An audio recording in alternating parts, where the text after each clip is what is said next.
हर तरफ गूंजती चीखें,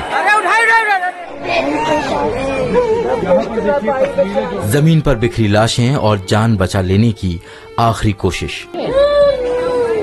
माँ खत्म हो गया, मेरा माँ खत्म हो गया। तो माँ को गोदी को उठाते हम सोचे हम भी मर जाएंगे। दहशत और मातम का ये मंजर प्रयागराज के महाकुंभ में मची भगदड़ के बाद का है। 28 जनवरी की देर रात करीब 1:30 बजे मौनी अमावस्या के अमृत स्नान से पहले संगम नोज इलाके में भगदड़ मच गई। जो जमीन पर गिरा, भीड़ उन्हें कुचलती हुई निकल गई। प्रशासन ने शाम 7 बजे मरने वालों का आंकड़ा 30 बताया, जबकि भास्कर रिपोर्टर्स के मुताबिक 35 से 40 लोगों की मौत हुई है। ये भगदड़ मेले की जिम्मेदारी संभाल रहे 6 अहम अफसरों की अनदेखी या गलत फैसलों का नतीजा थी। साल भर की तैयारी और 7,535 करोड़ खर्च करने के बाद भी महाकुंभ का इंतजाम सवालों के घेरे में है। भास्कर की छानबीन में सामने आया कि ये भगदड़ बीते 2 दिनों से हो रही गलतियों के सिलसिले का आखिरी छोर थी। लेकिन इन गलतियों का जिम्मेदार कौन है?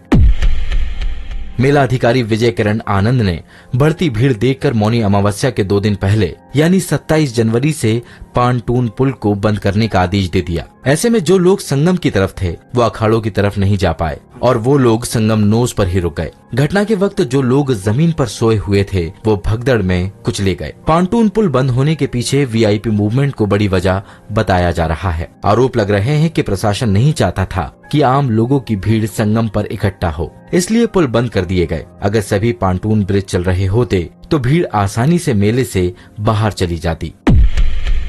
संगम नोज पर भीड़ न बढ़ने देने की अहम जिम्मेदारी एसएसपी राजेश द्विवेदी की थी। इसके अलावा अखाड़ों के स्नान का इंतजाम भी उन्हीं के जिम्मे था। संगम नोज पर 2 दिन से लगातार भीड़ बढ़ रही थी। इसके बावजूद राजेश द्विवेदी ने 29 जनवरी के लिए भीड़ को मैनेज नहीं किया। सवाल है कि पुलिस ने भीड़ को संगम नोज पर ही क्यों रहने दिया।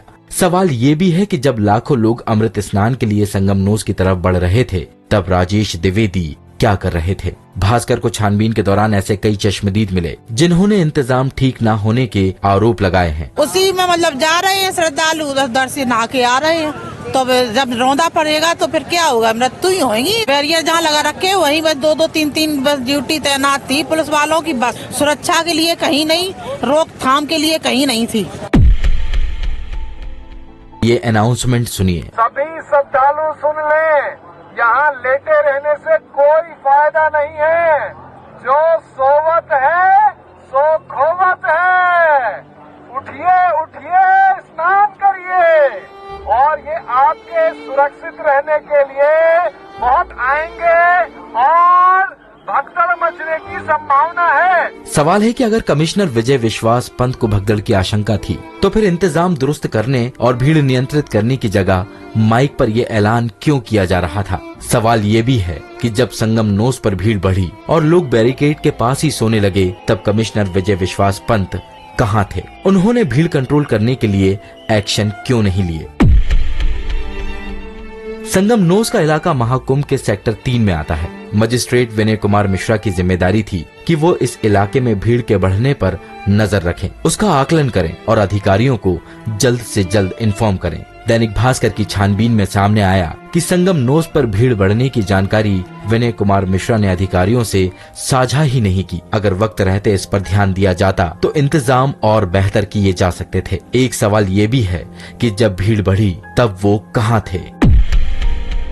महाकुंभ के डीआईजी वैभव कृष्णा पर मेले के सभी इंतजाम की जिम्मेदारी है। 27 जनवरी को सीएम योगी आदित्यनाथ ने रिव्यू मीटिंग की जिसमें भीड़ को मैनेज करने पर ही ज्यादा चर्चा हुई।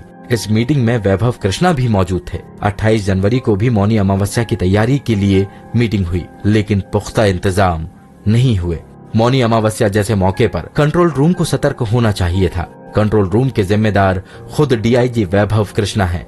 ऐसे में अब सवाल उठ रहा है कि उनकी नजर से संगम नोज पर बढ़ती भीड़ और जमीन पर सोते लोग कैसे छूट गए। महाकुंभ में ट्रैफिक प्लान बनाने और उसे लागू करने की जिम्मेदारी एडीजी मनु भास्कर पर है। 2 महीने में 80 मीटिंग करने के बावजूद एडीजी मनु भास्कर का बनाया ट्रैफिक प्लान फेल रहा।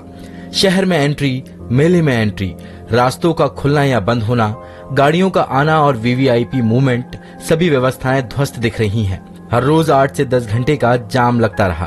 बॉर्डर पर 15 घंटे तक गाड़ियां फंसी रहीं। एम्बुलेंस के लिए भी डेडिकेटेड रास्ता नहीं बना, जिससे घायलों को लेने गई एम्बुलेंस भी भीड़ में फंस गई।